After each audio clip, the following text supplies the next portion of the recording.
There are moments in royal coverage that stand out not because of grandeur, excitement, or anticipation, but because of the glaring absence of all those things. Yesterday was one of those days. Kate was out and about, supposedly on yet another public appearance. Yet the scene that unfolded was almost surreal in how quiet, empty, and painfully revealing it was. Gone are the days when crowds surged forward, waving flags, children perched on their parents' shoulders, and entire streets overflowing with spectators, hoping to catch a glimpse of a royal figure.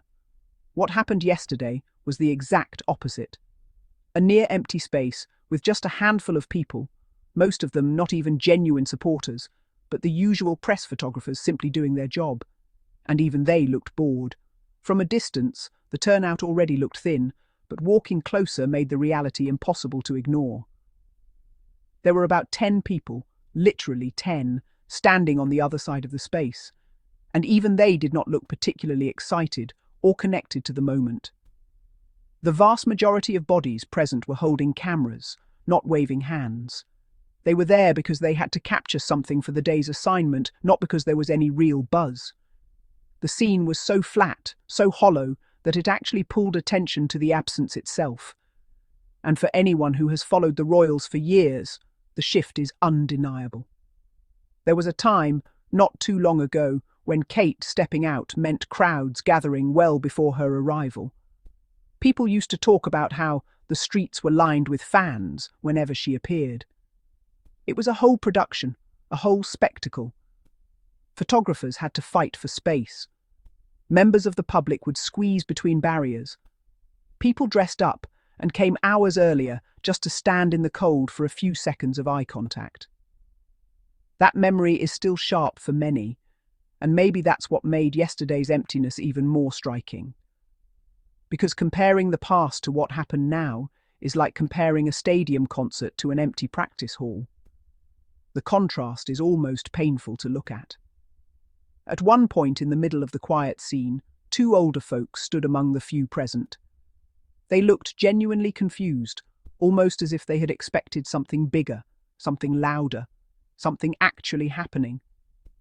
They glanced around, probably wondering whether they were at the wrong place, or if they had arrived too early, or if perhaps the event had been moved elsewhere. But no, this was the event. This tiny, lifeless turnout was the entire thing. The expressions on their faces said it all. Is this it? They stood awkwardly with their hands clasped, waiting as if hoping magic would suddenly appear and fill the space. It didn't. What made the scene even more awkward was how little reaction Kate herself received. She stepped out, waved, gave the standard smile, but there was not much to respond to. There was no roar, no cheers, no genuine public energy. Just the clicks of camera shutters and a couple of polite nods. The atmosphere felt more like an accidental gathering than a royal appearance, and even the photographers seemed to know it. They did the routine shots, but there was no rush, no intensity, no sense of urgency that usually pushes the media into high gear during high-interest royal moments. This was more like, okay, let's get this over with. And then came the silent part. Not silent in the literal sense, but silent in the media sense. Normally, when a royal appears, especially one marketed for years as a future queen, the coverage would flood across every platform. Headlines, live updates, commentary, glamour shots, quotes, angles, close-ups, everything. But this time, there was barely a flicker. No trending topics, no wildfire excitement, no waves of reactions. Even the tabloids, which usually pounce on anything she does, were muted. It was almost as if even they understood there was nothing much to hype. Everywhere, the theme was the same: snubbing. A kind of collective shrug. A quiet, unspoken message from the public saying, "We've seen enough, we're not interested, and nothing is drawing us in." The lack of interest didn't need to be announced. It was already visible in the empty space. And while 1 or 2 individuals stood there, not necessarily as fans, but simply as passers-by curious about the cameras, the absence of genuine supporters was telling. The royal machine thrives on optics, and yesterday's optics were unforgiving.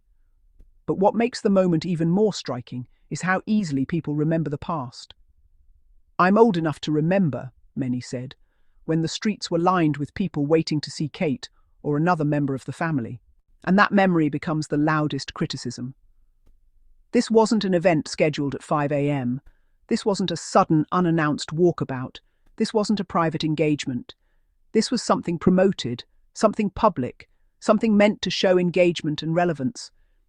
And yet, despite all that, the turnout resembled a quiet bus stop on a weekday morning. Whatever reasons people choose to explain the low turnout, the reality remains the same.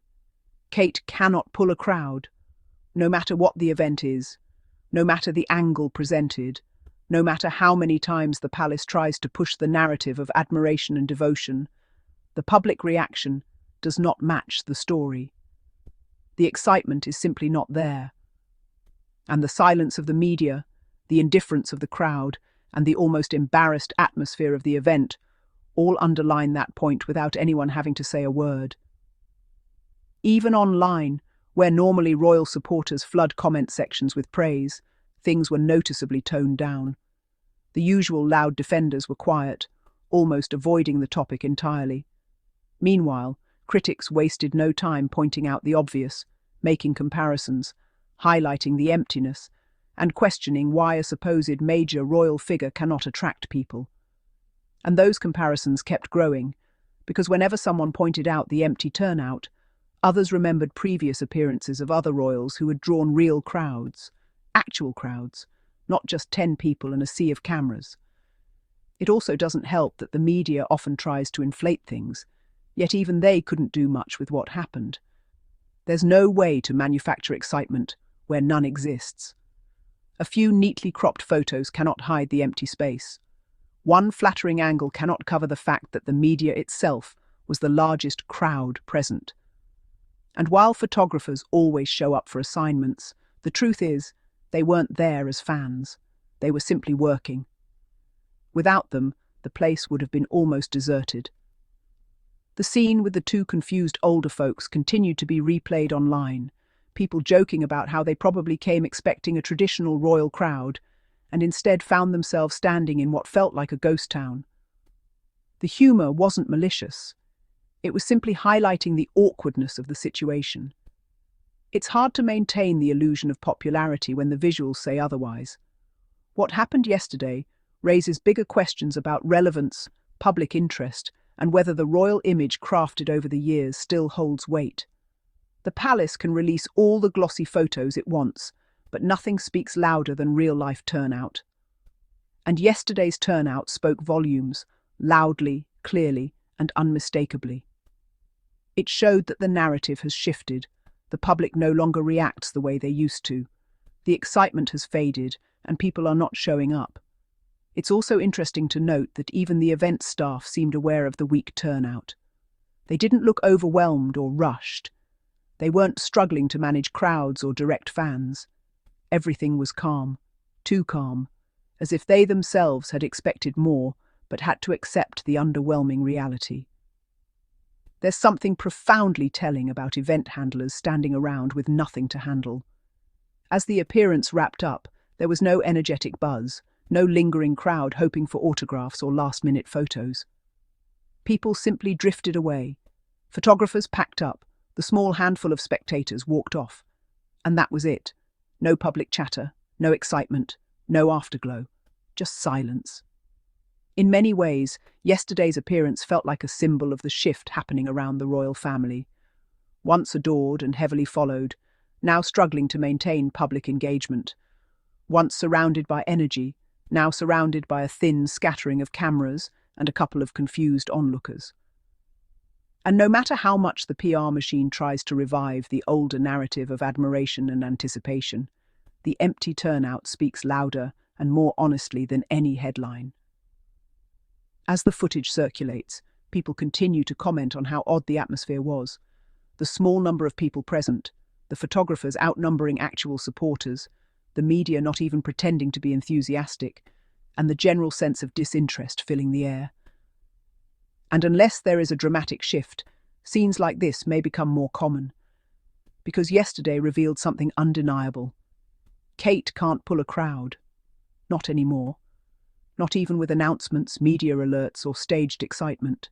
The public has moved, the energy has changed, and the gap between the imagined popularity and the real turnout has never been more obvious.